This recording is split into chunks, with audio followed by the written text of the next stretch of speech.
Olá, seja bem-vindo ao nosso Radar da Royal de hoje. Eu sou o Ronaldo Fernandes. Hoje são 11 de abril, comecinho da semana, segunda-feira, e vamos às notícias. O mercado está bem volátil, então o que está abrindo o mercado de manhã, na hora do almoço já está mudando, à noite já está uma situação bem diferente. O que a gente está vendo bastante coisas acontecendo no cenário internacional, no cenário interno, que o que dá para garantir, não dá para garantir um movimento de alta ou de baixa, mas dá para garantir bastante volatilidade. Hoje o dólar tinha aberto em alta, já foi a negativo, depois ficou no 0 a 0, as commodities estão acompanhando e a gente tem no cenário internacional, agora a principal notícia é acompanhar as eleições da França.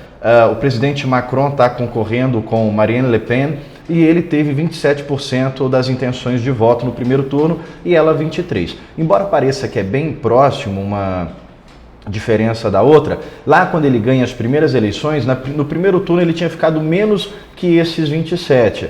Então o mercado está apostando que no dia 24 agora, no segundo turno, Macron possa se recandidatar. Isso fez movimentação no câmbio, os tesouros dos Estados Unidos também teve uma alta logo na abertura, e isso pode influenciar na desvalorização do real. O dólar pode subir um pouquinho conforme o desenrolar dessas eleições.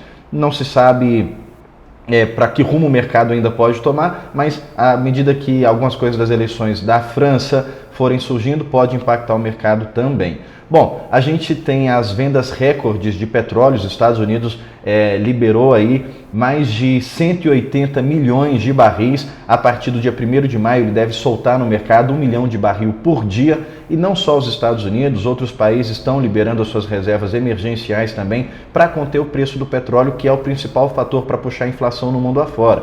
Não está só no Brasil não, o mundo todo está sofrendo com a inflação e o petróleo é um dos principais responsáveis. O Brent, que é a referência, vamos chamar de referência máxima para o petróleo, já está abaixo de $100 o barril. E fica a atenção aqui, porque o petróleo ele sai de março de $60 por barril, vai a 130, você está acompanhando o pico aí no gráfico, e agora ele cai para 100 e a gente ainda está com o preço dos combustíveis altos. O repasse da alta foi bem rápido. E agora o repasse da baixa a gente ainda está aguardando. No Brasil, a Petrobras já anunciou reajuste de alguns itens, como gás, a energia também vai perder um pouco do preço, só que a gasolina, os combustíveis ainda estão em valores altos e isso continua pressionando a inflação. Então, enquanto o preço do petróleo estiver alto, a inflação vai continuar alta. E agora essa notícia é boa, o petróleo está caindo bastante com a liberação desses estoques emergenciais, os Estados Unidos liderando. Lembrando que desde o primeiro dia do governo Biden, ele está pegando no pé, dizendo que é preciso baixar o preço da gasolina, que enquanto o preço da gasolina estiver alto, não tem como controlar a inflação e a economia vai sentir. Infelizmente, a gente continua falando de guerra, essa guerra que oficialmente começou lá no dia 24 de fevereiro, mas no dia 22 de fevereiro a Rússia já tinha entrado no leste da Europa, do leste da Ucrânia, ela continua até hoje. Hoje, segunda-feira, o bloco da União Europeia está discutindo se prepara ou não o embargo para o petróleo russo. Lembrando que a Rússia é responsável por mais de 10% da produção de petróleo mundial e a União Europeia é totalmente dependente da energia da Rússia, seja no gás natural, seja no petróleo. E agora se fala em embargar o petróleo russo à União Europeia, que seria sim um baque muito forte, tanto para a Rússia como para a União Europeia. Mas as imagens continuam sendo imagens terríveis, muitas mortes, mortes de civis, mortes de soldados, tanto da Rússia como da Ucrânia, e a guerra que está se estendendo muito mais do que se esperava. Se esperava que fosse uma guerra aí de 2 semanas, a gente já atravessou o mês. O Banco Mundial fez um cálculo, estima que a Ucrânia pode colapsar em 45% a sua economia no pós-guerra. E a Rússia pode reduzir em mais de 11% o seu PIB. Então é uma tecla que a gente está batendo bastante, sobretudo por causa do agronegócio.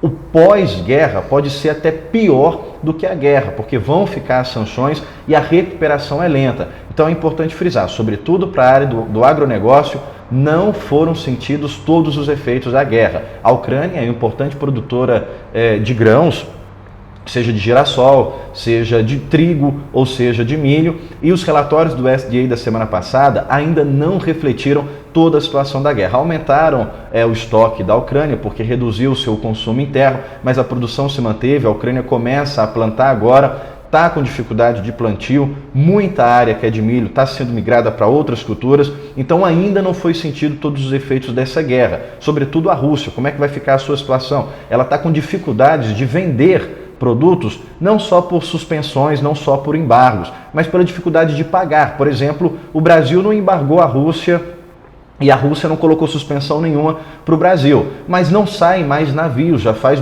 desde o início do conflito, não saem mais navios de fertilizantes, por exemplo, para o Brasil. O último chega agora dia 5 de maio. São de 30 a 40 dias o trânsito logístico da Rússia para o Brasil. E mesmo que façam novos negócios com a Rússia, a dificuldade de pagar. Hoje, a Rússia está apelando para o BRICS, que é um bloco de países cujo Brasil também faz parte, para facilitar e criar mecanismos para que ela possa receber e continuar fazendo as suas exportações. Então, pós-guerra, vai ainda surgir efeitos que não foram sentidos. A gente pode ver mais pressão nos preços, sim.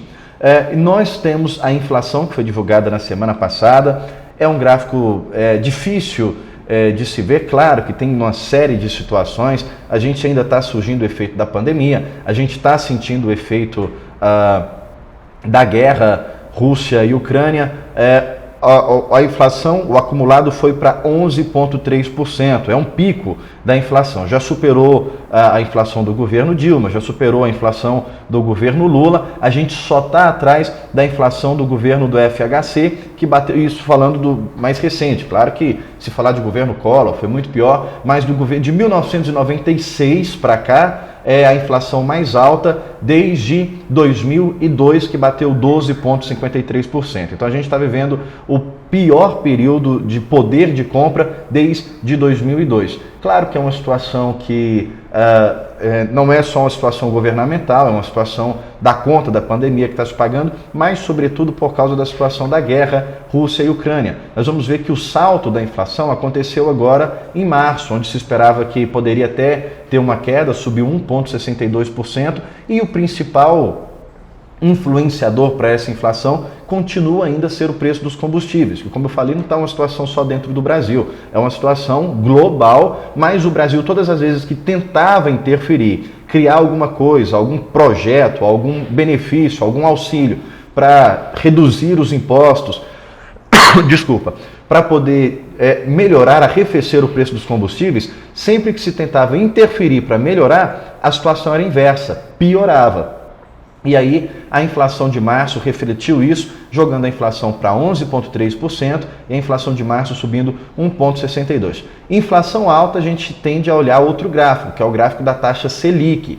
A curva de juros, que hoje está estacionada a 11,75%, tinha-se a expectativa de que no próximo mês, depois de agora de abril, ela subisse mais um ponto. E agora, com essa inflação alta, se discute que a inflação, que a taxa de juros tem que subir mais ainda, não parar no mês que vem, continuar nas próximas reuniões. Já se especula da taxa de juros em mais de 13%. Nós não estamos no pico da inflação entre o governo Dilma, da taxa Selic.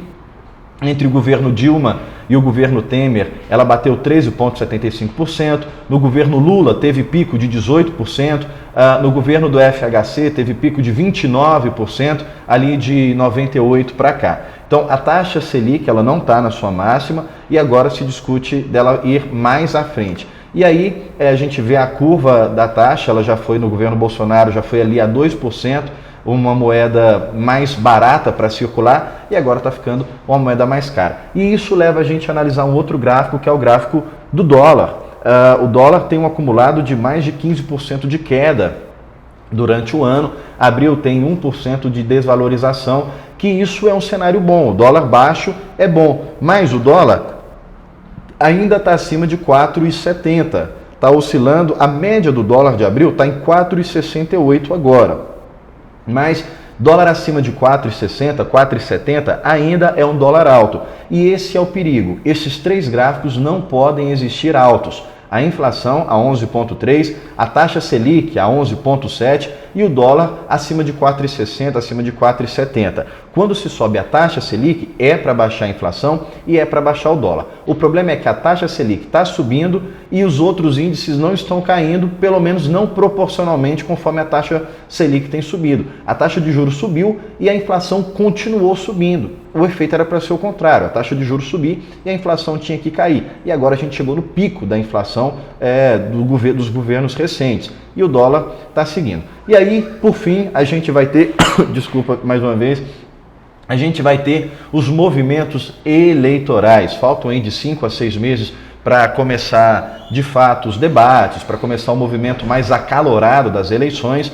E conforme vai se aproximando desse período, os candidatos vão se remanejando, sai um candidato, entra candidato novo, essa terceira via está batendo muito cabeça, a gente vai ver muita movimentação no mercado interno, sobretudo o dólar vai sentir isso tudo.